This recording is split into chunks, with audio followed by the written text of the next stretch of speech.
اعوذ باللہ من الشیطان الرجیم بسم اللہ الرحمن الرحیم۔ السلام علیکم، آپ کو اپنے اس چینل پر خوش آمدید کہتا ہوں۔ ویڈیو شروع کرنے سے قبل آپ تمام دوستوں سے گزارش ہے میرے اس چینل کو سبسکرائب کر لیجئے۔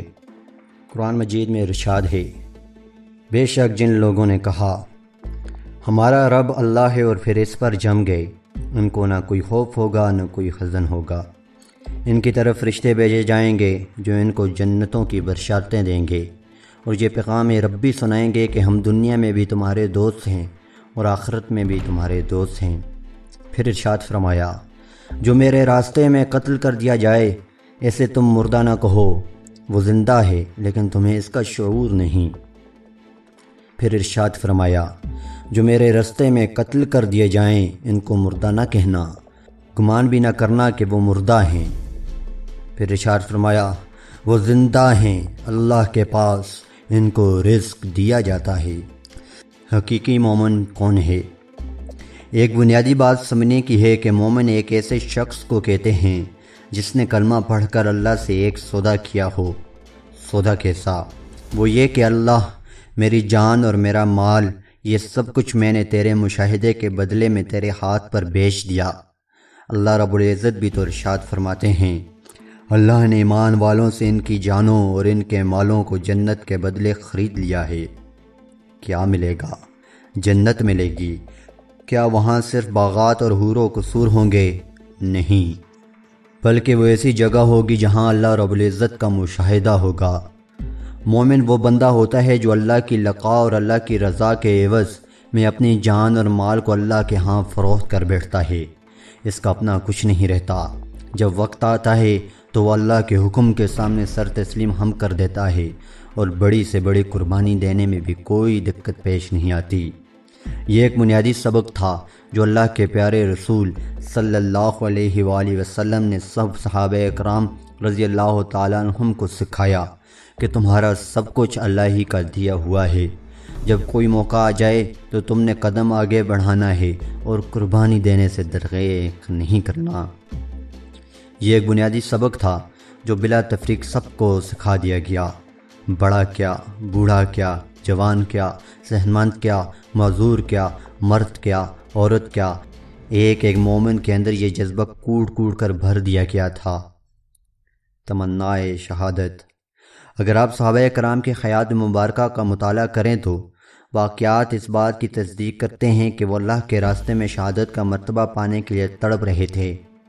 سیدنا فاروق اعظم رضی اللہ تعالیٰ عنہ ایک مرتبہ حج کے سفر سے واپس تشریف لا رہے تھے۔ راستے میں پڑاؤ کیا، چاند رات تھی۔ آپ چاند کی طرف دیکھ رہے تھے۔ کبھی اس کے سامنے بادل آ جاتے اور کبھی بادلوں کے آنچل سے روشن چہرہ نکال کر وہ عالم کو منور کر دیتا تھا۔ وہ اس کے اوپر آنے والے مختلف خوبصورت مناظر کافی دیر تک دیکھتے رہے۔ جب رات کا آخری پہر شروع ہوا تو طبیعت مچل اٹھی اور اللہ کے حضور سربسجود ہوئے اور یہ دعا لبوں پر جاری ہو گئی، اے اللہ، جیسے یہ چاند مختلف حالتوں سے گزر چلا جاتا ہے ایسے ہی میری زندگی میں بھی مختلف حالات آتے جا رہے ہیں۔ اب میں بوڑھا ہو گیا ہوں، اے اللہ، ایک تمنا ہے، آپ اسے پورا فرما دینا۔ اے اللہ، مجھے اپنے راستے میں شہادت کی موت نصیب کر دینا۔ وہ حضرات شہادت کو تمنا بنا کر اللہ سے مانگتے تھے۔ چنانچہ یکم محرم کو فجر کی نماز کے لیے مصلی پر کھڑے ہوئے اور دوران نماز ایک مجوسی غلام نے آپ پر خنجر کا وار کیا۔ آپ نے انہی زخموں کی حالت میں ہی اپنی جان آفرین سپرد کر دی۔ دو ننھے مجاہدوں کا جذبہ جہاد۔ وہ حضرات ان چیزوں کو گراں نہیں سمجھتے تھے بلکہ وہ ان قربانیوں کو اپنی سعادت سمجھتے تھے کہ اللہ نے ہم پر احسان فرمایا کہ اس قربانی کے لیے ہمیں قبول فرما۔ یہی ایک بنیادی بات ہے جو آپ کو سمجھانی ہے۔ بڑوں کی بات تو اور ہے، آئیے چھوٹوں کی زندگی کو دیکھتے ہیں۔ بدر کا میدان ہے۔ حضور اکرم صلی اللہ علیہ وآلہ وسلم صحابہ کرام رضی اللہ تعالیٰ عنہم کی صفیں درست فرما رہے ہیں۔ دو چھوٹے بچے ہیں، ایک قد میں نسبتاً بڑا ہے اور دوسرا چھوٹا۔ دونوں جہاد میں شریک ہونے کے لیے کھڑے ہیں۔ آپ نے بڑے بچے کو دیکھا تو اسے اجازت مرحمت فرما دی۔ دوسرے سے فرمایا کہ تم ابھی چھوٹے ہو اس لیے جہاد میں نہ جاؤ۔ شوق تھا۔ وہ بچہ رونے لگا اور عرض کی، اے اللہ کے نبی، اے اللہ کے نبی، اس بھائی کے ساتھ میری کشتی کروا لیجئے، اگر میں اسے بچھاڑ دوں تو آپ مجھے بھی اجازت دے دیجئے۔ یہ بات ذہن میں رہے کہ لوگ کوئی پکنک منانے نہیں جا رہے تھے، بلکہ دشمن کے سامنے سینہ لے کر جنگ لڑنے جا رہے تھے، جانوں کے نذرانے وہاں دینے تھے۔ جس جماعت کے بچوں کا یہ جذبہ ہو، اس کے بڑوں میں کتنا جذبہ بھرا ہوگا۔ دونوں کی کشتی کرائے گی۔ چھوٹے نے بڑے کے کان میں کہا، بھائی تمہیں تو اجازت مل ہی گئی ہے، اگر آپ جان بوجھ کر گر جائیں تو مجھے بھی یہ سعادت نصیب ہو جائے گی۔ چنانچہ تھوڑی دیر کی زور آزمائی کے بعد بڑا خود گر جاتا ہے اور چھوٹا اس کے سینے پر چڑھ بیٹھتا ہے اور مسکرا کر رسول صلی اللہ علیہ وسلم کے چہرے انور کو دیکھتا ہے اور پکار کر عرض کرتا ہے، اے اللہ کے نبی، اب تو مجھے بھی جہاد میں جانے کی اجازت دے دیجیے۔ جیسے کوئی تڑپ رہا ہوتا ہے، جانے کے لیے دل مچل رہا ہوتا ہے۔ معذور صحابی کا جذبہ شہادت۔ عمر بن جموح رضی اللہ تعالیٰ عنہ ایک صحابی ہیں جو کہ پاؤں سے معذور ہیں۔ جب جہاد کے لیے گھر سے جانے لگے تو بیوی نے مذاق میں یوں کہہ دیا کہ میں دیکھ رہی ہوں کہ آپ بھاگ کر واپس آ رہے ہیں۔ یہ سن کر دعا مانگی، اے اللہ، اب میری نعش کو بھی گھر واپس نہ لٹانا۔ جہاد میں شریک ہوتے ہیں۔ ان کے 4 نوجوان بیٹے بھی جہاد میں شریک ہیں۔ آپ جب حضور صلی اللہ علیہ وسلم کی خدمت میں حاضر ہوئے تو آپ نے فرمایا، اے عمر بن جموح، تیرے 4 بیٹے شریک ہو رہے ہیں، تو معذور ہے، تجھے جانے کی ضرورت نہیں۔ عرض کرنے لگے، اے اللہ کے نبی صلی اللہ علیہ وآلہ وسلم، میں بھی چاہتا ہوں کہ جنت میں جاؤں، اجازت دے دیجیے۔ آپ نے اجازت عطا فرمائی۔ لڑائی میں شہید ہوئے۔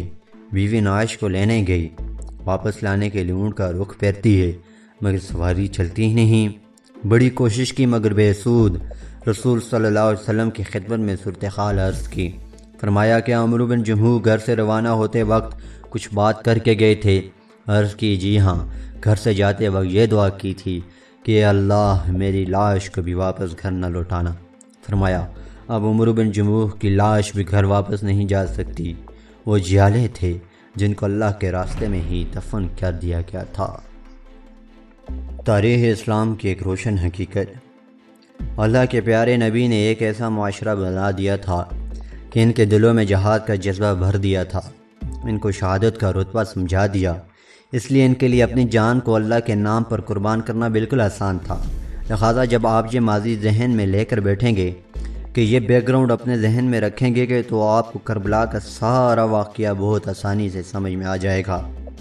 مگر یہ بات اچھی طرح ذہن نشین کر لیجئے کہ یہ وہ حضرات تھے جو اللہ کے راستے میں اپنی جان تک قربان کر دینا اپنے لیے سعادت سمجھتے تھے۔ رو دھو کر نہیں بلکہ خوش ہو کر قربانیاں دیتے تھے۔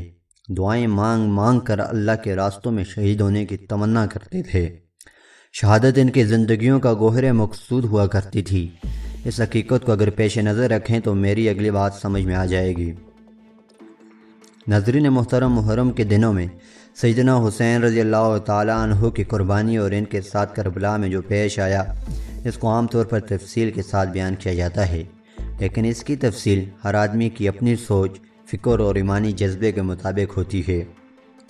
جو بزدل آدمی ہوگا وہ اپنے پر قیاس کرے گا کہ اگر میرے گھر کے لوگ اس طرح مر جاتے تو ہم بال کھولتے، مٹی ڈالتے اور واویلا کرتے کہ ہمارے ساتھ یہ مصیبت پیش آئی، لہٰذا وہ ان کو اپنے پر قیاس کرتے ہیں۔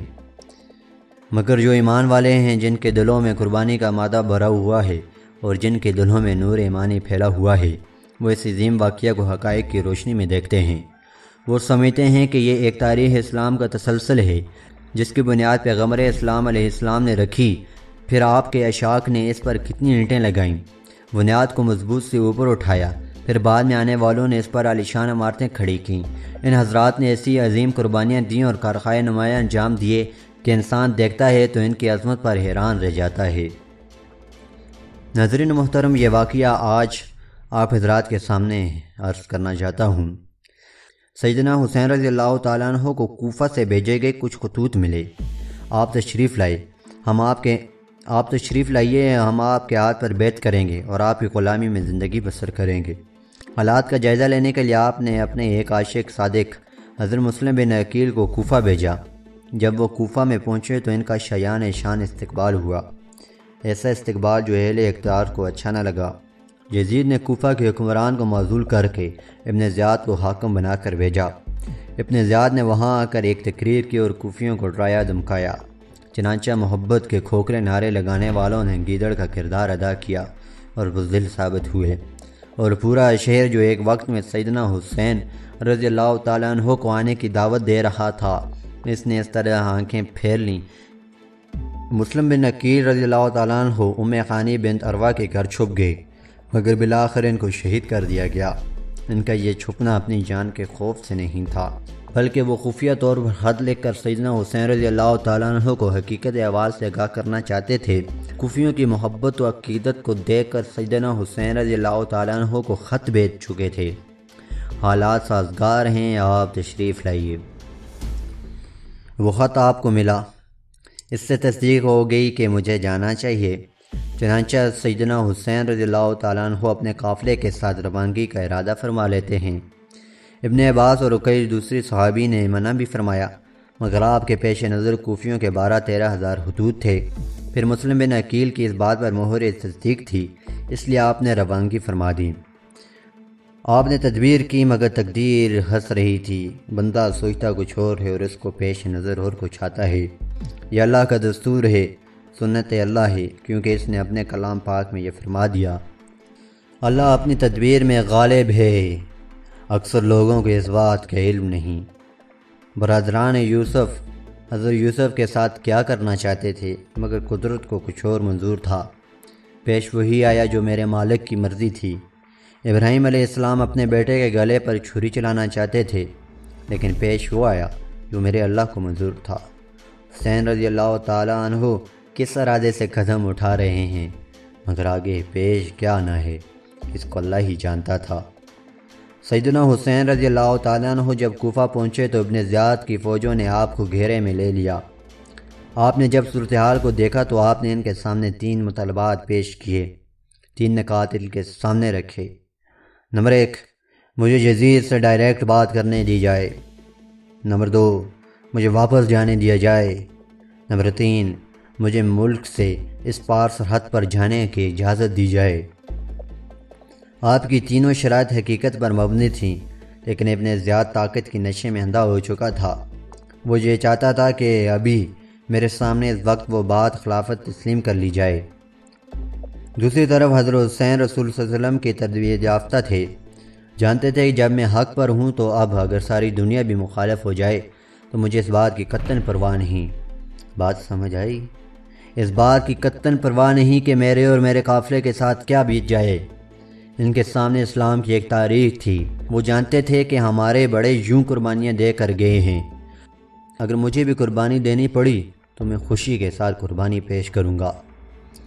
مولانا محمد علی جوہر رحمۃ اللہ علیہ فرماتے ہیں، تم یوں ہی سوینا کہ فنا میرے لیے ہے، پر غیب میں سامان بقا تیرے لیے ہے۔ اللہ کے راستے کی جو موت آئے مسیحا، اکثیر یہی ایک دوا میرے لیے ہے۔ کیا غم ہے کہ خود ساری خدائی بھی مخالف، کافی ہے اگر خدا میرے لیے ہے۔ توقیر تو یہ ہے کہ خدا حشر میں کہہ دے، یہ بندہ دو عالم سے خفا میرے لیے ہے۔ سیدنا حسین ہادی دو عالم صلی اللہ علیہ وسلم کی تربیت یافتہ تھے۔ وہ نواسے رسول اور جگر گوشے بطول رضی اللہ تعالیٰ عنہ تھے۔ ان کی رگوں میں نبوی خون دوڑتا تھا، وہ جرأت مند اور ارجمند تھے۔ ان کے اندر بہادری کو کوٹ کوٹ کر بھر دی گئی تھی۔ وہ شجاعت حیدر رضی اللہ تعالیٰ عنہ کے وارث تھے۔ وہ بلند و ہمت ہستی تھے۔ آپ نے یہ فیصلہ کر لیا کہ میں اپنا سب کچھ کرنے کے لیے قربان تو کر سکتا ہوں، مگر یہ گردن کسی بندے کے سامنے جھک نہیں سکتی۔ کٹا کر گردنیں دکھلا گئے ہیں کربلا والے، کسی بندے کے آگے جھک نہیں سکتے خدا والے۔ جن کو اللہ پر بھروسہ ہوتا ہے اور جن کی نگاہیں اللہ پر جمی ہوتی ہیں، وہ ہر مصیبت کو خوشی سے جھیل جاتے ہیں۔ وہ اللہ کے نام پر تن من دھن کی بازی لگا دیتے ہیں۔ چنانچہ ایسا بھی وقت آیا کہ پانی بند کر دیا گیا۔ بڑوں کے لیے تو پانی تھا ہی نہیں، معصوم بچوں کو بھی پینے کے لیے پانی نہ دیا گیا۔ نرغے تنگ کر دیا گیا۔ جب آپ کے ساتھی تھے وہ ایک ایک کر کے شہید ہونا شروع ہو گئے۔ علی اکبر آپ کے جوان بیٹے آگے بڑھتے ہیں اور عربی میں فرماتے ہیں، میں علی بن حسین بن علی ہوں اور کعبہ کے رب کی قسم ہم نبی کے زیادہ قریب ہیں۔ یہ اشعار پڑھتے ہوئے نکلتے ہیں اور اللہ کے راستے میں جام شہادت نوش فرماتے ہیں۔ جوان بیٹے نے شہادت کا جذبہ نوش کیا۔ ایسا نہیں کہ سیدنا حسین خوف کھا گئے ہوں، ہرگز نہیں، بلکہ ان کے دل کی یہ صدا تھی کہ اللہ یہ باغ میں نے تیرے لیے لگا گیا، تو اس میں سے جو پھول پسند کر لے میرے لیے سعادت ہے۔ میری قسمت سے الہی پائیں یہ رنگ قبول، پھول کچھ میں نے چنے ہیں ان کے دامن کے لیے۔ آپ کے باقی ساتھی بھی شہادت حاصل کرنے کے لیے باری باری آگے بڑھ رہے ہیں۔ مستورات کو پتہ چلتا ہے کہ علی اکبر شہید ہو گئے ہیں، مگر انہوں نے کمال صبر کا مظاہرہ کیا، کیونکہ ان کے سامنے حضرت صفیہ کے واقعات تھے۔ یہ حضرت حمزہ کی بہن ہیں۔ کون حمزہ؟ جو سید الشہداء تھے، جن کے بارے میں رسول نے فرمایا، قیامت کے دن اللہ کے نزدیک شہیدوں کے سردار حمزہ ہوں گے۔ ان کو بارگاہ نبوت سے یہ خطاب ملا تھا۔ ان کی شہادت کی ذرا تفصیل عرض کرتا ہوں۔ احد کا میدان ہے، وحشی نے تیر پھینکا یا نیزہ پھینکا، جو حضرت حمزہ کو لگا، جس سے آپ شہید ہوئے۔ ہندا نے یہ قسم کھائی تھی کہ میں اپنے والد کا بدلہ لوں گی اور حمزہ کا کلیجہ چباؤں گی۔ چنانچہ دشمنوں نے آپ کی لاش کے اوپر تلواریں چلائیں، آنکھ کے اندر نیزے گاڑے، آپ کے کان کاٹے گئے، ناک کاٹا گیا، زبان کاٹی گئی، سینہ کھول کر اندر سے دل اور جگر کو نکالا گیا۔ ہندا نے اس دل اور کلیجے کو چبایا اور ان کا ہار بنا کر اپنے گلے میں ڈالا۔ اعوذ باللہ من الشیطان الرجیم، بسم اللہ الرحمن الرحیم۔ السلام علیکم، آپ کو اپنے اس چینل پر خوش آمدید کہتا ہوں۔ ویڈیو شروع کرنے سے قبل آپ تمام دوستوں سے گزارش ہے میرے اس چینل کو سبسکرائب کر لیجئے۔ قرآن مجید میں ارشاد ہے، بے شک جن لوگوں نے کہا ہمارا رب اللہ ہے اور پھر اس پر جم گئے، ان کو نہ کوئی خوف ہوگا نہ کوئی حزن ہوگا۔ ان کی طرف فرشتے بھیجے جائیں گے جو ان کو جنتوں کی بشارتیں دیں گے اور یہ پیغام ربی سنائیں گے کہ ہم دنیا میں بھی تمہارے دوست ہیں اور آخرت میں بھی تمہارے دوست ہیں۔ پھر ارشاد فرمایا، جو میرے راستے میں قتل کر دیا جائے ایسے تم مردہ نہ کہو، وہ زندہ ہے لیکن تمہیں اس کا شعور نہیں۔ پھر ارشاد فرمایا، جو میرے راستے میں قتل کر دیے جائیں ان کو مردہ نہ کہنا، گمان بھی نہ کرنا کہ وہ مردہ ہیں۔ پھر ارشاد فرمایا، وہ زندہ ہیں، اللہ کے پاس ان کو رزق دیا جاتا ہے۔ حقیقی مومن کون ہے؟ ایک بنیادی بات سمجھنے کی ہے کہ مومن ایک ایسے شخص کو کہتے ہیں جس نے کلمہ پڑھ کر اللہ سے ایک سودا کیا ہو۔ سودا کیسا؟ وہ یہ کہ اللہ، میری جان اور میرا مال، یہ سب کچھ میں نے تیرے مشاہدے کے بدلے میں تیرے ہاتھ پر بیچ دیا۔ اللہ رب العزت بھی تو ارشاد فرماتے ہیں، اللہ نے ایمان والوں سے ان کی جانوں اور ان کے مالوں کو جنت کے بدلے خرید لیا ہے۔ کیا ملے گا؟ جنت ملے گی۔ کیا وہاں صرف باغات اور حور و قصور ہوں گے؟ نہیں، بلکہ وہ ایسی جگہ ہوگی جہاں اللہ رب العزت کا مشاہدہ ہوگا۔ مومن وہ بندہ ہوتا ہے جو اللہ کی لقاء اور اللہ کی رضا کے عوض میں اپنی جان اور مال کو اللہ کے ہاں فروخت کر بیٹھتا ہے۔ اس کا اپنا کچھ نہیں رہتا۔ جب وقت آتا ہے تو وہ اللہ کے حکم کے سامنے سر تسلیم ہم کر دیتا ہے اور بڑی سے بڑی قربانی دینے میں بھی کوئی دقت پیش نہیں آتی۔ یہ ایک بنیادی سبق تھا جو اللہ کے پیارے رسول صلی اللہ علیہ وآلہ وسلم نے سب صحابہ اکرام رضی اللہ تعالیٰ عنہم کو سکھایا کہ تمہارا سب کچھ اللہ ہی کا دیا ہوا ہے۔ جب کوئی موقع آ جائے تو تم نے قدم آگے بڑھانا ہے اور قربانی دینے سے درغیق نہیں کرنا۔ یہ ایک بنیادی سبق تھا جو بلا تفریق سب کو سکھا دیا گیا۔ بڑا کیا، بوڑھا کیا، جوان کیا، صحتمند کیا، معذور کیا، مرد کیا، عورت کیا، ایک ایک مومن کے اندر یہ جذبہ کوڑ کوڑ کر بھر دیا گیا تھا۔ تمنائے شہادت۔ اگر آپ صحابہ کرام کے حیات مبارکہ کا مطالعہ کریں تو واقعات اس بات کی تصدیق کرتے ہیں کہ وہ اللہ کے راستے میں شہادت کا مرتبہ پانے کے لیے تڑپ رہے تھے۔ سیدنا فاروق اعظم رضی اللہ تعالیٰ عنہ ایک مرتبہ حج کے سفر سے واپس تشریف لا رہے تھے۔ راستے میں پڑاؤ کیا، چاند رات تھی۔ آپ چاند کی طرف دیکھ رہے تھے۔ کبھی اس کے سامنے بادل آ جاتے اور کبھی بادلوں کے آنچل سے روشن چہرہ نکال کر وہ عالم کو منور کر دیتا تھا۔ وہ اس کے اوپر آنے والے مختلف خوبصورت مناظر کافی دیر تک دیکھتے رہے۔ جب رات کا آخری پہر شروع ہوا تو طبیعت مچل اٹھی اور اللہ کے حضور سربسجود ہوئے اور یہ دعا لبوں بھر جاری ہو گئی، اے اللہ، جیسے یہ چاند مختلف حالتوں سے گزر چلا جاتا ہے، ایسے ہی میری زندگی میں بھی مختلف حالات آتے جا رہے ہیں۔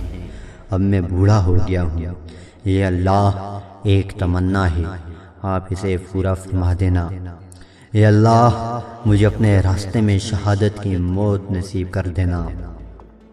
وہ حضرات شہادت کو تمنا بنا کر اللہ سے مانگتے تھے۔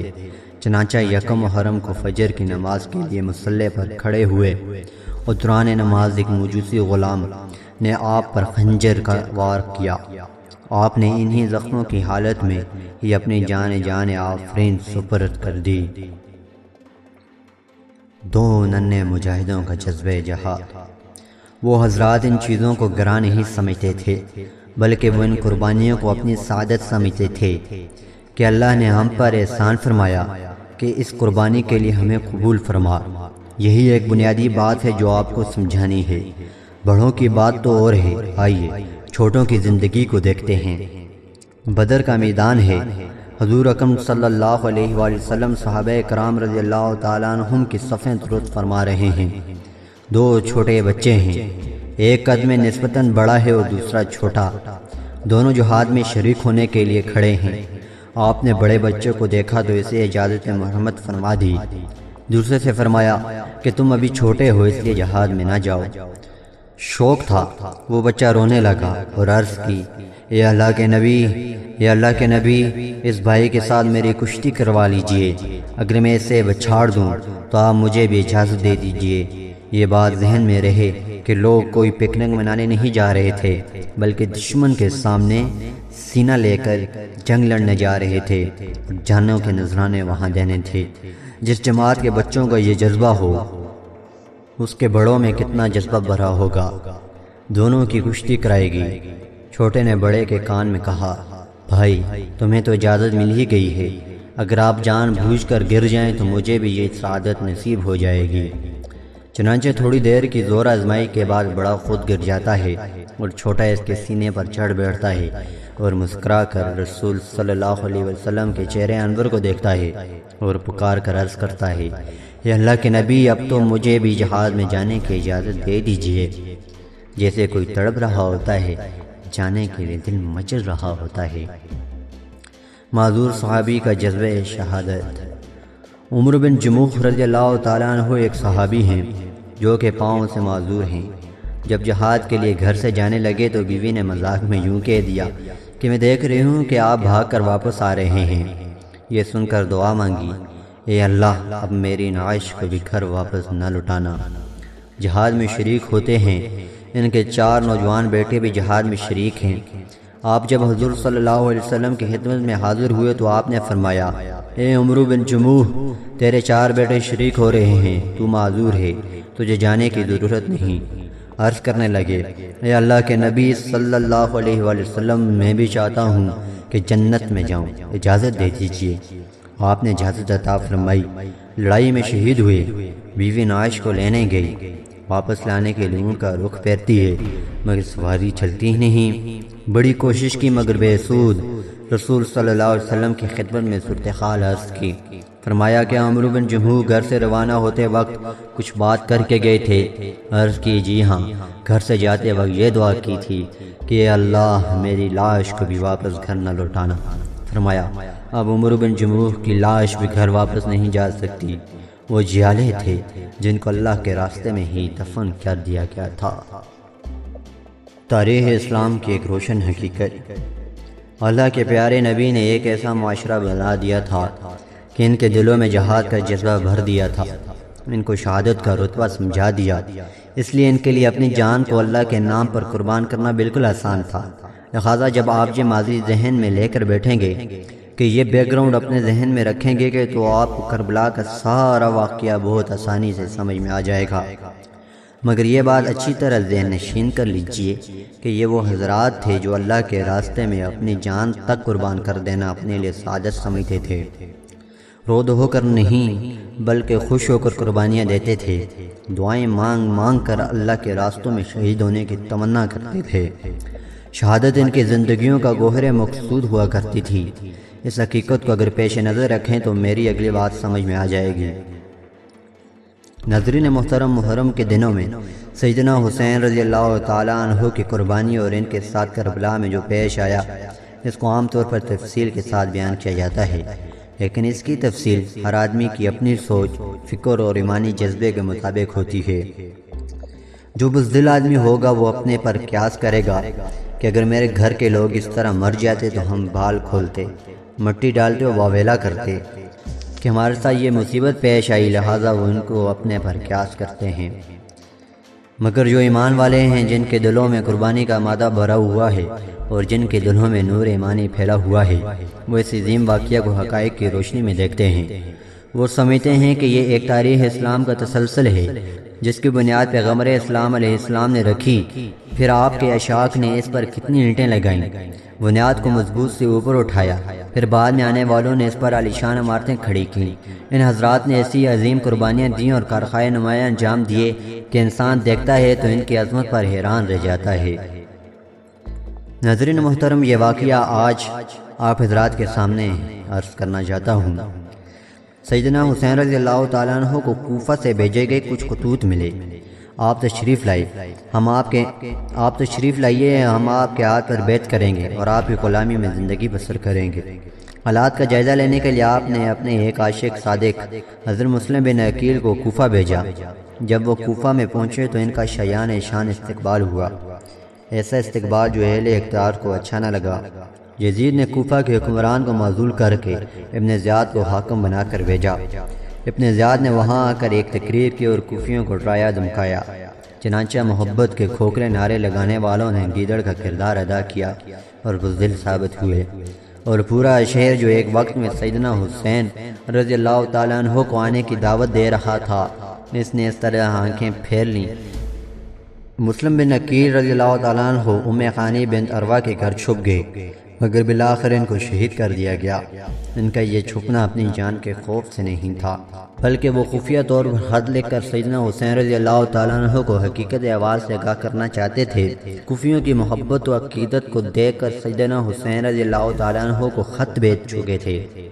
حالات سازگار ہیں، آپ تشریف لائیے۔ وہ خط آپ کو ملا، اس سے تصدیق ہو گئی کہ مجھے جانا چاہیے۔ چنانچہ سیدنا حسین رضی اللہ تعالیٰ عنہ اپنے قافلے کے ساتھ روانگی کا ارادہ فرما لیتے ہیں۔ ابن عباس اور کئی دوسری صحابی نے منع بھی فرمایا، مگر آپ کے پیش نظر کوفیوں کے 12-13 ہزار حدود تھے۔ پھر مسلم بن عقیل کی اس بات پر مہر تصدیق تھی، اس لیے آپ نے روانگی فرما دی۔ آپ نے تدبیر کی، مگر تقدیر ہنس رہی تھی۔ بندہ سوچتا کچھ اور ہے اور اس کو پیش نظر اور کچھ آتا ہے۔ یہ اللہ کا دستور ہے، سنت اللہ ہے، کیونکہ اس نے اپنے کلام پاک میں یہ فرما دیا، اللہ اپنی تدبیر میں غالب ہے، اکثر لوگوں کو اس بات کا علم نہیں۔ برادران یوسف حضرت یوسف کے ساتھ کیا کرنا چاہتے تھے، مگر قدرت کو کچھ اور منظور تھا۔ پیش وہی آیا جو میرے مالک کی مرضی تھی۔ ابراہیم علیہ السلام اپنے بیٹے کے گلے پر چھری چلانا چاہتے تھے، لیکن پیش وہ آیا جو میرے اللہ کو منظور تھا۔ حسین رضی اللہ تعالیٰ عنہ کس ارادے سے قدم اٹھا رہے ہیں، مگر آگے پیش کیا نہ ہے، اس کو اللہ ہی جانتا تھا۔ سیدنا حسین رضی اللہ تعالیٰ عنہ جب کوفہ پہنچے تو ابن زیاد کی فوجوں نے آپ کو گھیرے میں لے لیا۔ آپ نے جب صورتحال کو دیکھا تو آپ نے ان کے سامنے 3 مطالبات پیش کیے، 3 نکات ان کے سامنے رکھے۔ نمبر 1، مجھے یزید سے ڈائریکٹ بات کرنے دی جائے۔ نمبر 2، مجھے واپس جانے دیا جائے۔ نمبر 3، مجھے ملک سے اس پار سرحد پر جانے کی اجازت دی جائے۔ آپ کی تینوں شرائط حقیقت پر مبنی تھیں، لیکن ابن زیاد طاقت کی نشے میں اندھا ہو چکا تھا۔ وہ یہ چاہتا تھا کہ ابھی میرے سامنے اس وقت وہ بات خلافت تسلیم کر لی جائے۔ دوسری طرف حضرت حسین رسول صلی اللہ علیہ وسلم کی تربیت یافتہ تھے۔ جانتے تھے کہ جب میں حق پر ہوں تو اب اگر ساری دنیا بھی مخالف ہو جائے تو مجھے اس بات کی قطعاً پرواہ نہیں۔ بات سمجھ آئی؟ اس بات کی قطعاً پرواہ نہیں کہ میرے اور میرے قافلے کے ساتھ کیا بیت جائے۔ ان کے سامنے اسلام کی ایک تاریخ تھی۔ وہ جانتے تھے کہ ہمارے بڑے یوں قربانیاں دے کر گئے ہیں، اگر مجھے بھی قربانی دینی پڑی تو میں خوشی کے ساتھ قربانی پیش کروں گا۔ مولانا محمد علی جوہر رحمۃ اللہ علیہ فرماتے ہیں، تم یوں ہی سوینا کہ فنا میرے لیے ہے، پر غیب میں سامان بقا تیرے لیے ہے۔ اللہ کے راستے کی جو موت آئے مسیحا، اکثیر یہی ایک دوا میرے لیے ہے۔ کیا غم ہے کہ خود ساری خدائی بھی مخالف، کافی ہے اگر خدا میرے لیے ہے۔ توقید تو یہ ہے کہ خدا حشر میں کہہ دے، یہ بندہ دو عالم سے خفا میرے لیے ہے۔ سیدنا حسین ہادی دو عالم صلی اللہ علیہ وسلم کی تربیت یافتہ تھے۔ وہ نواسے رسول اور جگر گوشے بطول رضی اللہ تعالیٰ عنہ تھے۔ ان کے رگوں میں نبوی خون دوڑتا تھا۔ وہ جرأت مند اور ارجمند تھے۔ ان کے اندر بہادری کو کوٹ کوٹ کر بھر دی گئی تھی۔ وہ شجاعت حیدر رضی اللہ تعالیٰ عنہ کے وارث تھے۔ وہ بلند و ہمت ہستی تھے۔ آپ نے یہ فیصلہ کر لیا کہ میں اپنا سب کچھ کرنے کے لیے قربان تو کر سکتا ہوں، مگر یہ گردن کسی بندے کے سامنے جھک نہیں سکتی۔ کٹا کر گردنیں دکھلا گئے ہیں کربلا والے، کسی بندے کے آگے جھک نہیں سکتے خدا والے۔ جن کو اللہ پر بھروسہ ہوتا ہے اور جن کی نگاہیں اللہ پر جمی ہوتی ہیں، وہ ہر مصیبت کو خوشی سے جھیل جاتے ہیں۔ وہ اللہ کے نام پر تن من دھن کی بازی لگا دیتے ہیں۔ چنانچہ ایسا بھی وقت آیا کہ پانی بند کر دیا گیا۔ بڑوں کے لیے تو پانی تھا ہی نہیں، معصوم بچوں کو بھی پینے کے لیے پانی نہ دیا گیا، ناغے تنگ کر دیا گیا۔ جب آپ کے ساتھی تھے وہ ایک ایک کر کے شہید ہونا شروع ہو گئے۔ علی اکبر آپ کے جوان بیٹے آگے بڑھتے ہیں اور عربی میں فرماتے ہیں، میں علی بن حسین بن علی ہوں، اور کعبہ کے رب کی قسم ہم نبی کے زیادہ قریب ہیں۔ یہ اشعار پڑھتے ہوئے نکلتے ہیں اور اللہ کے راستے میں جام شہادت نوش فرماتے ہیں۔ جوان بیٹے نے شہادت کا جذبہ نوش کیا۔ ایسا نہیں کہ سیدنا حسین خوف کھا گئے ہوں، ہرگز نہیں، بلکہ ان کے دل کی یہ صدا تھی کہ اللہ یہ باغ میں نے تیرے لیے لگا گیا، تو اس میں سے جو پھول پسند کر لے میرے لیے سعادت ہے۔ میری قسمت سے الہی پائیں یہ رنگ قبول، پھول کچھ میں نے چنے ہیں ان کے دامن کے لیے۔ آپ کے باقی ساتھی بھی شہادت حاصل کرنے کے لیے باری باری آگے بڑھ رہے ہیں۔ مستورات کو پتہ چلتا ہے کہ علی اکبر شہید ہو گئے ہیں، مگر انہوں نے کمال صبر کا مظاہرہ کیا، کیونکہ ان کے سامنے حضرت صفیہ کے واقعات تھے۔ یہ حضرت حمزہ کی بہن ہیں۔ کون حمزہ؟ جو سید الشہداء تھے، جن کے بارے میں رسول نے فرمایا، قیامت کے دن اللہ کے نزدیک شہیدوں کے سردار حمزہ ہوں گے۔ ان کو بارگاہ نبوت سے یہ خطاب ملا تھا۔ ان کی شہادت کی ذرا تفصیل عرض کرتا ہوں۔ احد کا میدان ہے، وحشی نے تیر پھینکا یا نیزہ پھینکا، جو حضرت حمزہ کو لگا، جس سے آپ شہید ہوئے۔ ہندا نے یہ قسم کھائی تھی کہ میں اپنے والد کا بدلہ لوں گی اور حمزہ کا کلیجہ چباؤں گی۔ چنانچہ دشمنوں نے آپ کی لاش کے اوپر تلواریں چلائیں، آنکھ کے اندر نیزے گاڑے، آپ کے کان کاٹے گئے، ناک کاٹا گیا، زبان کاٹی گئی، سینہ کھول کر اندر سے دل اور جگر کو نکالا گیا۔ ہندا نے اس دل اور کلیجے کو چبایا اور ان کا ہار بنا کر اپنے گلے میں ڈالا۔ اعوذ باللہ من الشیطان الرجیم، بسم اللہ الرحمن الرحیم۔ السلام علیکم۔ ویڈیو شروع کرنے سے پہلے آپ تمام دوستوں سے گزارش ہے میرے اس چینل کو سبسکرائب کر لیجئے۔ آج کے اس بیانی میں نے تمہارے لیے اپنے اندر ایک لفظ چھپایا ہوا ہے، تم مجھے پہچان کر دکھاؤ کہ وہ کیا لفظ ہے۔ رسول صلی اللہ علیہ وآلہ وسلم نے اس کے لیے دخان کا لفظ چھپایا ہوا تھا، تو ابن سیاد نے کہا وہ دخ ہے۔ ابن سیاد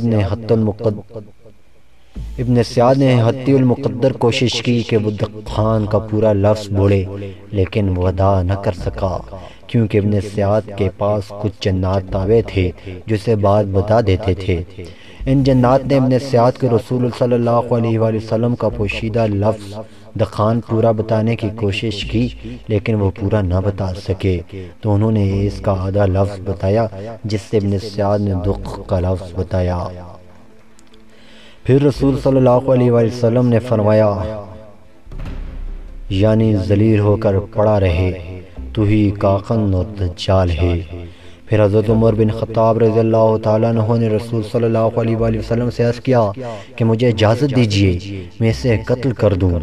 رسول صلی اللہ علیہ وآلہ وسلم نے فرمایا، اگر یہ وہی دجال ہے تو تم اس پر ہرگز مسلط نہ ہو سکو گے، یعنی اگر ابن سیاد ہی دجال ہے تو تم اس کے قاتل کی جگہ نہیں لے سکتے، اس لیے کہ یہ مشیت خداوندی میں یہ ہے کہ دجال کو عیسیٰ بن مریم علیہ السلام نازل ہونے کے بعد قتل کریں گے، اور اگر یہ ابن سیاد دجال نہیں تو تمہارے لیے اس کو قتل کرنے میں کوئی فائدہ نہیں۔ حضرت سالم بن عبداللہ لکھتے ہیں کہ میں نے عبداللہ بن عمر رضی اللہ تعالیٰ عنہ کو فرماتے ہوئے سنا کہ گزشتہ واقعے کے بعد رسول صلی اللہ علیہ وسلم اور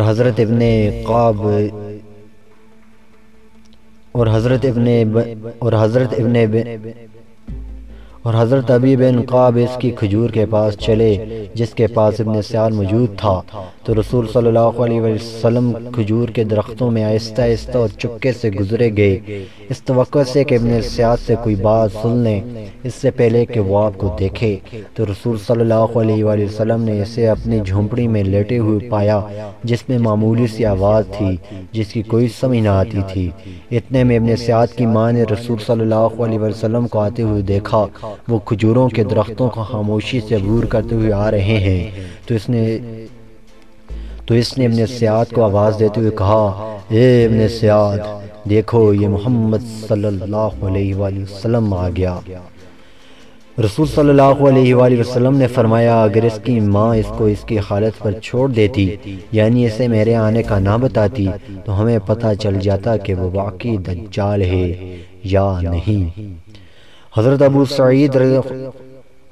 سعید رضی اللہ تعالیٰ عنہ سے مروی ہے، فرماتے ہیں کہ رسول صلی اللہ علیہ وآلہ وسلم اور ابو بکر عمر رضی اللہ تعالیٰ عنہ کو مدینہ کے ایک راستے میں ابن سیاد ملا، اور رسول صلی اللہ علیہ وسلم نے اس سے پوچھا، کیا تو یہ مانتا ہے کہ میں اللہ کا رسول ہوں؟ ابن سیاد نے جواب میں کہا، کیا آپ مانتے ہیں کہ میں اللہ کی طرف سے بھیجا ہوا رسول ہوں؟ رسول صلی اللہ علیہ وسلم نے فرمایا کہ میں اللہ کے اس فرشتوں اور کتابوں پر ایمان لایا ہوں۔ پھر اس سے پوچھا، تمہیں کیا نظر آتا ہے؟ ابن سیاد نے کہا، مجھے پانی پر عرش دکھائی دیتا ہے۔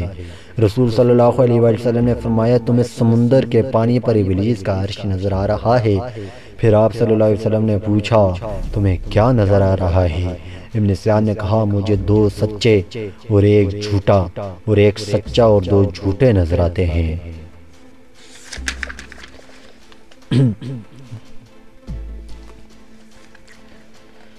رسول صلی اللہ علیہ وسلم نے فرمایا، اسے چھوڑ دو کیونکہ اس کے پاس شیطان آتا ہے جس کی وجہ سے اس پر بات گڑ مڑ ہو جاتی ہے۔ حضرت ابو سعید رضی اللہ تعالیٰ عنہ سے مروی ہے، فرماتے ہیں کہ ہم مدینہ منورہ سے حج یا عمرہ کے لیے نکلے تو ہمارے ساتھ ابن سیاد بھی تھا، تو دوران سفر ہم نے ایک جگہ قیام کیا اور لوگ اپنی اپنی مصروفیات میں مشغول ہو گئے، میں نے اور ابن سیاد اکیلے رہ گئے، تو مجھے اس سے بہت شدید وحشت ہوئی۔ اس کی وجہ یہ تھی کہ لوگوں میں اس کے متعلق جو کچھ کہا جاتا تھا، اتنے میں ابن سیاد نے اپنا سامان لا کر میرے سامان کے ساتھ رکھ دیا۔ میں نے ابن سیاد سے کہا کہ گرمی نہایت شدید ہے، تو اگر اپنا سامان اس درخت کے نیچے رکھ لیتا تو بہتر ہوتا۔ یہ سن کر اس نے ایسا ہی کیا، اپنا سامان دور درخت کے نیچے رکھ دیا۔ حضرت ابو سعید خدری رضی اللہ تعالیٰ عنہ فرماتے ہیں کہ ہمیں دور سے بکریاں دکھائی دیں، تو ابن سیاد جا کر بکریوں کا دودھ ایک تھال میں لے آیا اور آ کر مجھے کہنے لگا، اے ابو سعید، یہ دودھ لے لو اور پیو۔ میں نے کہا، گرمی اتنی شدید ہے اور دودھ بھی گرم ہے، میں نے یہ بہانہ اس لیے کہا کہ مجھے اس کے ہاتھ کی چیز سے کراہت محسوس ہوتی تھی۔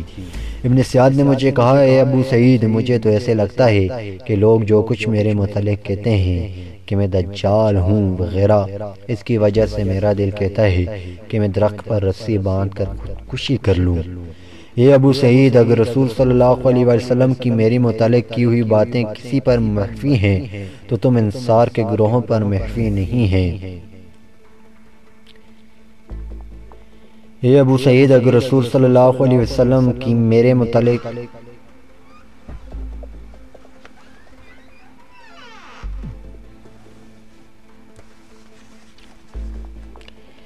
اے ابو سعید، کیا تم احادیث رسول صلی اللہ علیہ وسلم سے آراستہ ہو؟ کیا رسول صلی اللہ علیہ وسلم نے دجال کے متعلق یہ نہیں فرمایا کہ وہ بانجھ ہوگا، اس کی کوئی اولاد نہ ہوگی اور میں مدینہ میں اپنا بچہ چھوڑ کر آیا ہوں؟ کیا رسول صلی اللہ علیہ وآلہ وسلم نے دجال کے متعلق یہ نہیں فرمایا کہ وہ مکہ اور مدینہ میں داخل نہ ہوگا، اور مجھے دیکھو کہ میں مدینہ سے چلا ہوں اور مکہ جا رہا ہوں؟ حضرت ابو سعید خدری رضی اللہ تعالیٰ عنہ فرماتے ہیں، اس نے مجھے ایسی باتیں کی حتیٰ کہ مجھے یہ محسوس ہوا کہ یہ مظلوم ہے، کہ لوگوں نے اس کے متعلق جو باتیں کی ہیں وہ ناحق ہیں۔ پھر ابن سعد نے کہا، اللہ کی قسم، میں دجال کی پیدائش بھی جانتا ہوں اور وہ اب کہاں ہے یہ بھی جانتا ہوں۔ حضرت ابو سعید خدری رضی اللہ تعالیٰ عنہ فرماتے ہیں کہ میں نے اس سے کہا، پورا دن تیرے لیے دوری ہو۔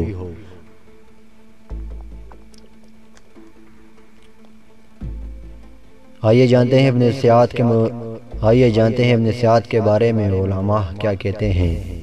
علماء کے ابن سعد کے بارے میں راجح قول یہ ہے کہ وہ دجال نہیں ہے، مگر ہاں وہ عام دجالوں میں سے ہے کہ اس کے پاس جنات و شیاطین ہیں جو آ کر اسے باتیں بتاتے ہیں، اور اس کی زندگی کے آخری عرصہ میں ابن سعد اور جو حضرت ابو سعید خدری رضی اللہ تعالیٰ عنہ کے مابین ایسے واقعات لکھے گئے ہیں جن سے یہ معلوم ہوتا ہے کہ اس نے آخری عمر میں توبہ کر کے اپنے حالت کو درست کر لیا تھا۔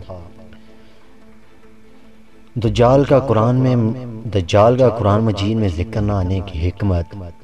دجال ایک عظیم ترین فتنہ ہے جس کے بارے میں رسول صلی اللہ علیہ وسلم کو اپنی امت کے بارے میں خوف تھا، اس لیے تمام انبیاء کرام علیہ السلام نے اپنی اپنی امتوں کو دجال کے فتنے سے خبردار کیا تھا۔ رسول صلی اللہ علیہ وسلم نے ہمیں حکم فرمایا کہ ہم اپنی ہر نماز کے آخر میں فتنہ دجال اللہ کی پناہ مانگیں۔ اللہ تعالیٰ نے قرآن مجید میں قیامت کی بہت سی چھوٹی اور بڑی علامات ذکر فرمائی ہیں، جیسا کہ چاند کا 2 ٹکڑے ہونا۔ اللہ فرماتے ہیں، ترجمہ، قیامت قریب آ لگی اور چاند پھٹ گیا۔ اور اسی طرح یاجوج ماجوج کا بھی ذکر فرمایا۔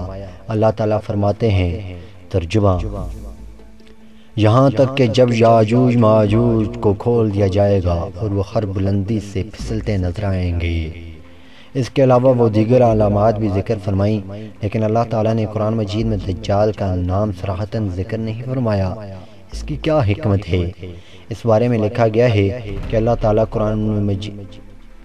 نے قرآن مجید کی اس آیت میں دجال کا ذکر فرمایا ہے۔ ترجمہ، حالانکہ جس دن تمہارے پروردگار کی کوئی نشانی آ گئی، اس دن کسی ایسے شخص کا ایمان اس کے لیے کارآمد نہیں ہوگا جو پہلے ایمان نہ لایا ہو۔ رسول صلی اللہ علیہ وسلم نے حدیث میں فرمایا، 3 علامتیں اگر ظاہر ہو گئیں تو انسان کو نیکی کوئی کام نہ آئے گی، سوائے اس کے جو اس نے ان 3 علامات سے پہلے نہ کر لی ہوں۔ وہ 3 علامات یہ ہیں: دجال کا نکلنا، چوپائے کا نکلنا، آفتاب کا مغرب سے طلوع ہونا۔ قرآن مجید میں حضرت عیسیٰ کے نزول کی طرف اشارہ آیا ہے، جیسا کہ اللہ تعالیٰ فرماتے ہیں، اور اللہ تعالیٰ فرماتے ہیں، اور اہل کتاب میں سے کوئی ایسا نہیں ہے جو اپنی امت سے پہلے ضرور البصر عیسیٰ علیہ السلام پر ایمان نہ لائے۔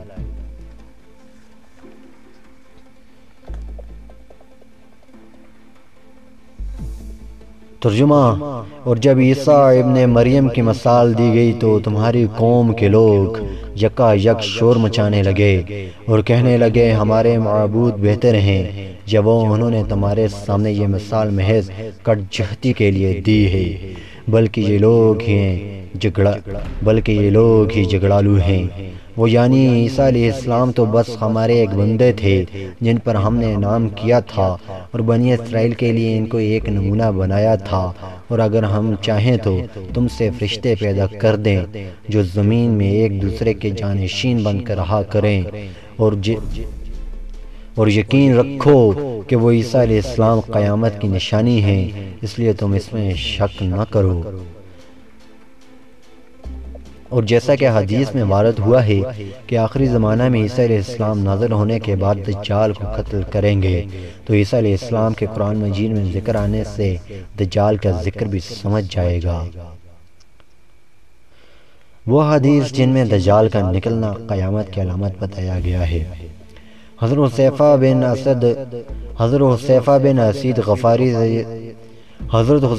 اسید غفاری رضی اللہ تعالیٰ عنہ سے مروی ہے کہ رسول صلی اللہ علیہ وسلم نے فرمایا، قیامت نہ آئے گی جب تک کہ اس سے پہلے 10 علامات ظاہر نہ ہو جائیں: دھوئیں کا اٹھنا، دجال کا نکلنا، چوپائے کا نکلنا، آفتاب کا مغرب سے طلوع ہونا۔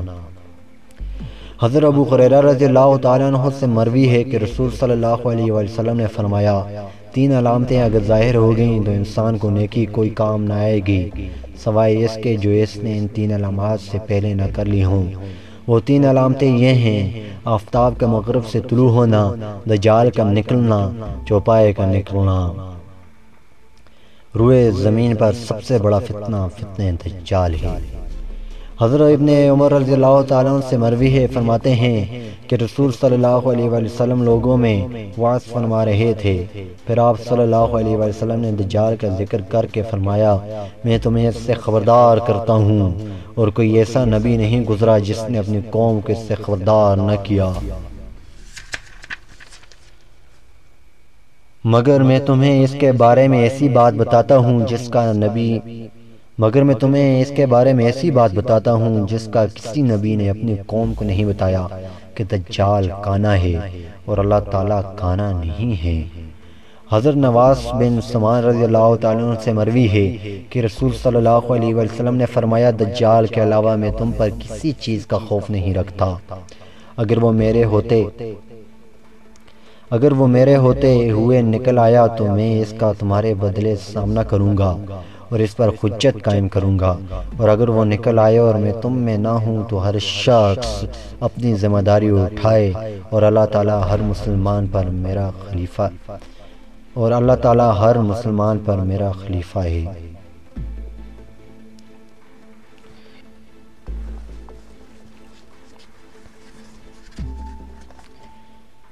دجال کے نکلنے سے پہلے کی علامات۔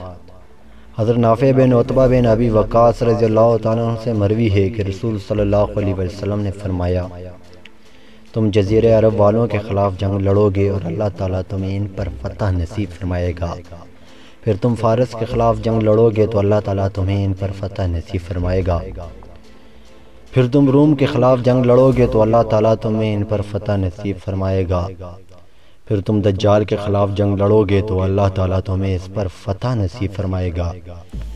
حضرت معاذ بن جبل رضی اللہ تعالیٰ عنہ سے مروی ہے کہ رسول صلی اللہ علیہ وسلم نے فرمایا، بیت المقدس کی آبادی میں مدینہ منورہ کی ویرانی ہے، اور مدینہ کی ویرانی میں عظیم جنگ کے لیے نکلنا ہے، اور عظیم جنگ میں نکلنے میں قسطنطنیہ کی فتح ہے، اور قسطنطنیہ کی فتح میں دجال کا نکلنا ہے۔ دجال کے نکلنے سے کچھ عرصہ قبل مسلمانوں اور روم کے درمیان بہت سی جنگیں ہوں گی اور مسلمان نصرت پاتے چلے جائیں گے۔ حدیث میں رسول صلی اللہ علیہ وسلم نے فرمایا کہ تم روم کے ساتھ عمل پر عہد نامہ لکھو گے، پھر جب تم جنگ لڑو گے تو وہ دشمن بن کر تمہارے پیچھے آ کھڑے ہوں گے، جب تم اس جنگ میں نصرت پا کر مال غنیمت حاصل کر کے واپس لوٹ جاؤ گے، حتیٰ کہ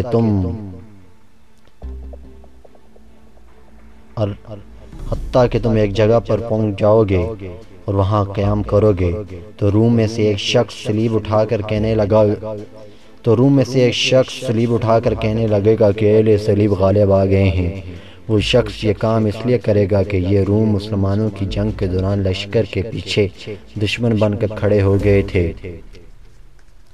سو جب مسلمانوں نے فتح حاصل کر لی تو انہوں نے مسلمانوں کی نصرت کو اپنی نصرت سمجھ کر اپنا صلیبی پرچم لہرا دیا۔ ایک نصرانی کہنے لگا، اہل صلیب یعنی اہل روم غالب آ گئے ہیں۔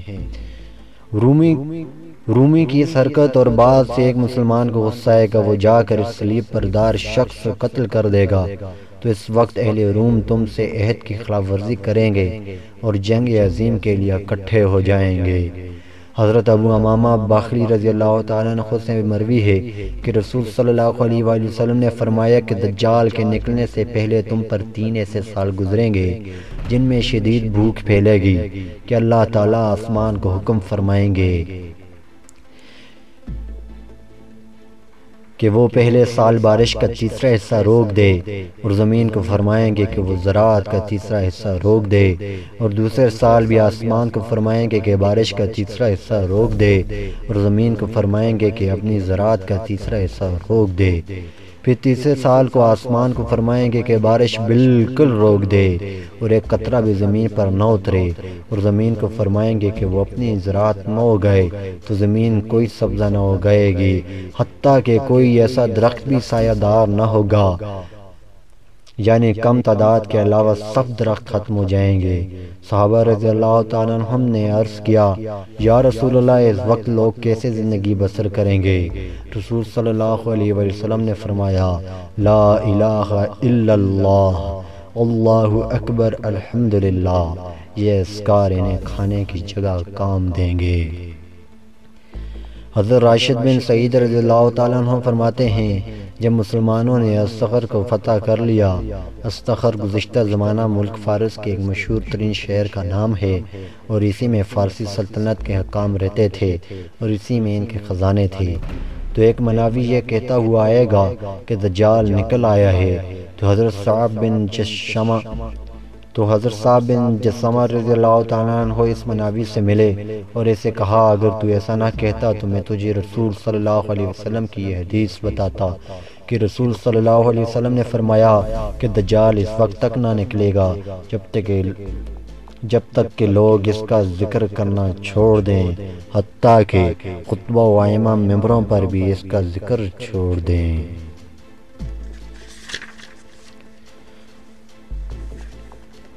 دجال کا ظاہری حلیہ۔ دجال چھوٹے قد کا ہوگا، اس کی چال میں پنڈلیوں کے درمیان فاصلہ زیادہ ہونے کی وجہ سے لڑکھڑاہٹ ہوگی۔ اس کے سر کے بال نہ ریشمی ہوں گے نہ نرم ہوں گے، اس کے سر کے بال گھنے ہوں گے، اس کی بائیں آنکھ کانی ہوگی، گویا انگور کا دانہ ہے، اس کی جلد سفید ہوگی، وہ کھلی پیشانی والا ہوگا، اس کی 2 آنکھوں کے درمیان کاف رے لکھا ہوا ہوگا، مومن میں سے پڑھا لکھا اور ان پڑھ ان حروف کو پڑھ لے گا۔ دجال بھانج ہوگا، اس کی کوئی اولاد نہ ہوگی۔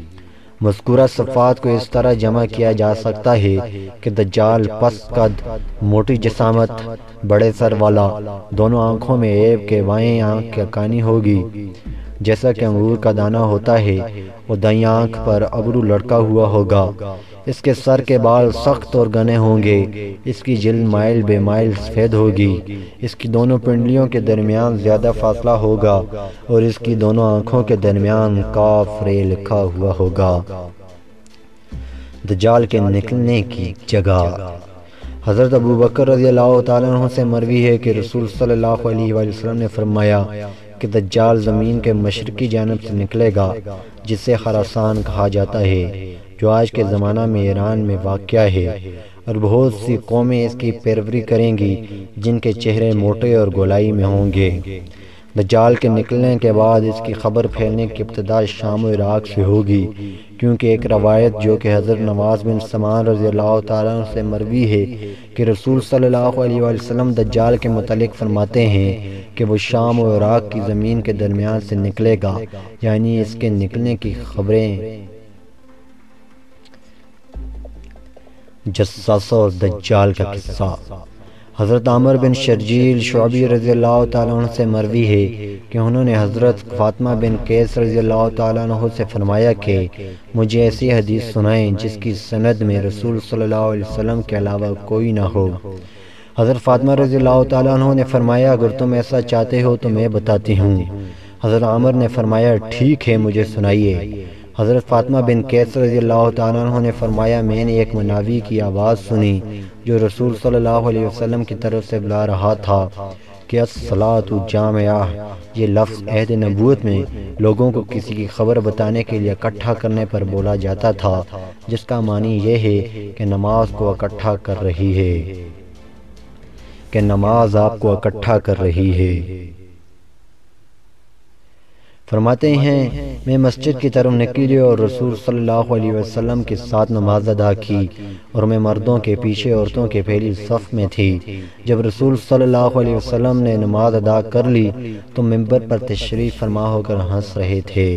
پھر آپ صلی اللہ علیہ وسلم نے ہمیں مخاطب کر کے فرمایا کہ ہر انسان اپنی جگہ پر بیٹھا رہے۔ پھر فرمایا تمہیں معلوم ہے کہ میں نے تمہیں کس لیے جمع کیا ہے؟ صحابہ رضی اللہ تعالیٰ عنہم نے عرض کیا اللہ اور اس کے رسول علیہ السلام کے سوا کوئی نہیں جانتا۔ پھر رسول صلی اللہ علیہ وسلم نے فرمایا اللہ کی قسم میں نے تمہیں اس لیے جمع کیا ہے کہ کوئی مال تم میں تقسیم کرنا ہے، نہ تمہیں کسی خوف کی وجہ سے، نہ کسی جنگ میں مدد کے لیے اکٹھا کیا ہے، لیکن اس لیے جمع کیا ہے کہ تمہیں تمیم داری نامی شخص جو کہ نصرانی تھا وہ آئے اور بیعت کر کے اسلام قبول کر لیا۔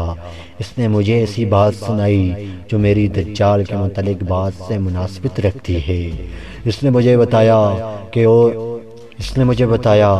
وہ اور اس کے ساتھی 30 شخص کشتی پر سوار ہوئے۔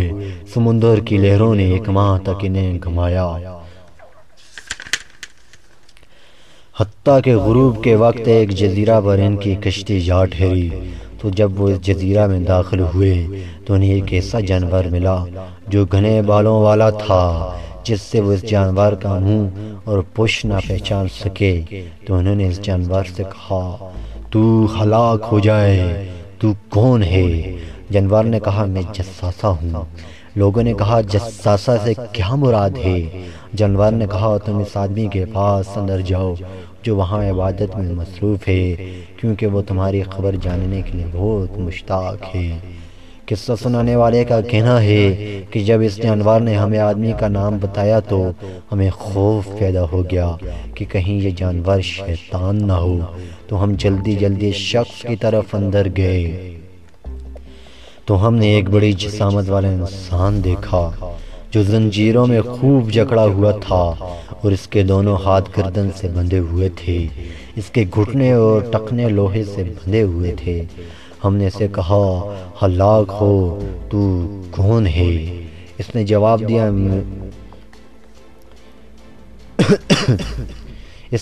دیا میں تمہیں اپنی خبر بتاتا ہوں، لیکن پہلے تم بتاؤ کہ تم کون ہو۔